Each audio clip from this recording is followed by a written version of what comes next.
My name is Joe Marcus, and I'm reviewing the Cisco wireless Meraki access points, and I work for Abbott Point Operations, which is a coal terminal in the Whitsundays, far north Queensland.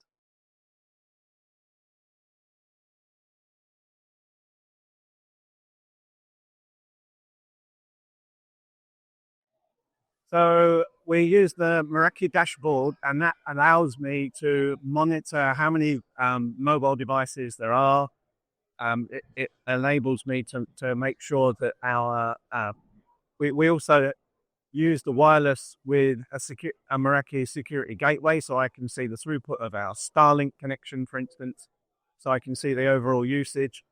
And the challenges that we have is normally with guest devices that I haven't seen already. So you get lots of questions because those devices are not normal in your network.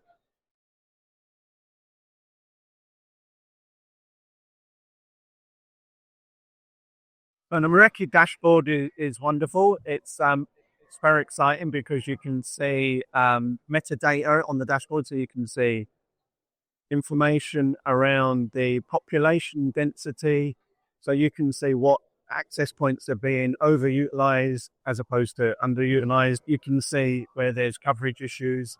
It's because it's very, very graphical. It's also easy to convey what I'm seeing to other people in the organization who are also stakeholders.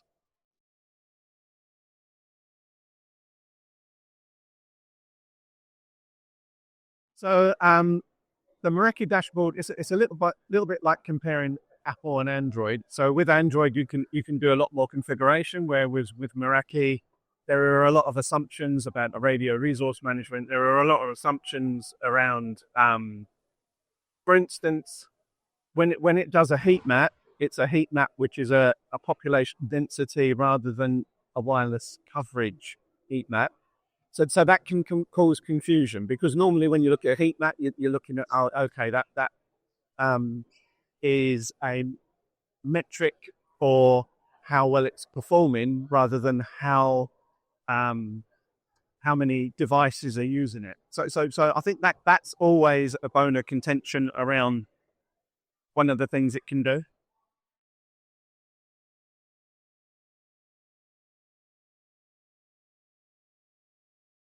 Oh, it's definitely a 10. Yeah, love it.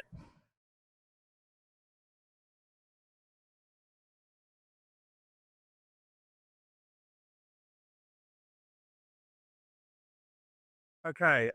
So I've used the Meraki product not just in the organization I'm working for now, but across most vertical markets in my career. So what I've found is, for instance, the range of antennas that are available for Meraki are not as comprehensive as they are with the traditional Cisco wireless, for instance. So that's one of the cons. But one of the pros always with Meraki is it's just ease of deployment. And it also has some automated features. For instance, if it starts to lose connectivity on its wired, or it will automatically mesh, which can create some interesting scenarios, right?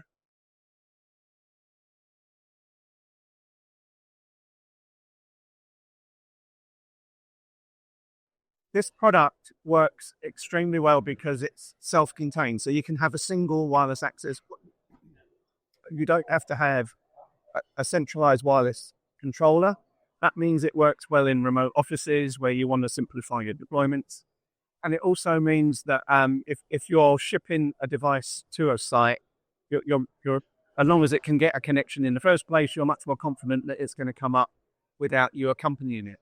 So I think it works really well in small deployments. Having said that, I've also deployed it across 5 continents on a global scale for Oxford University, for instance, and it seemed to really give me the overall statistics, which you can't seem to get necessarily from the traditional Cisco ones, although they are catching up. So yeah, but I like the decentralized nature of it.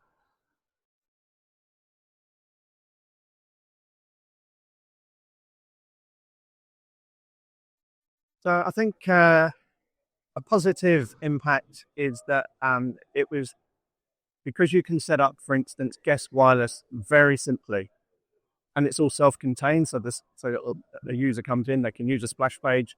It means I get less support calls, which is important, right? Because you don't want that. So when people pitch up, it's very intuitive how they can log on to the wireless, and that's invaluable. Whereas with say the classic Cisco wireless controller system, that was much harder to do by comparison.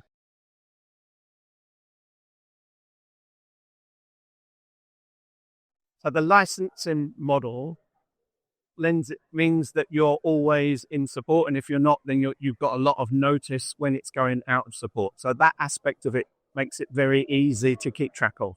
It makes it very easy to not forget or not miss out on updates. It makes it so the back end side of it. So if you look at traditional Cisco, the licensing is a complete nightmare. Some of the advanced or the enterprise agreements that are complicated, whereas Meraki's made it very straightforward to manage from a licensing perspective.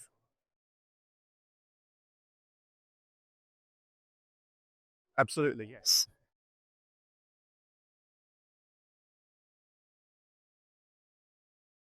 I'm not involved.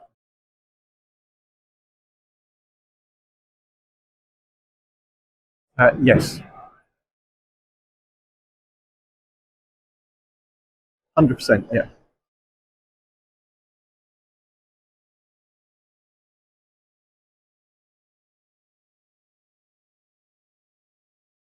So we also use it's called the Catalyst Center. It was DNAC. Um, and that's because we have the traditional Cisco underlying switching infrastructure that this sits on.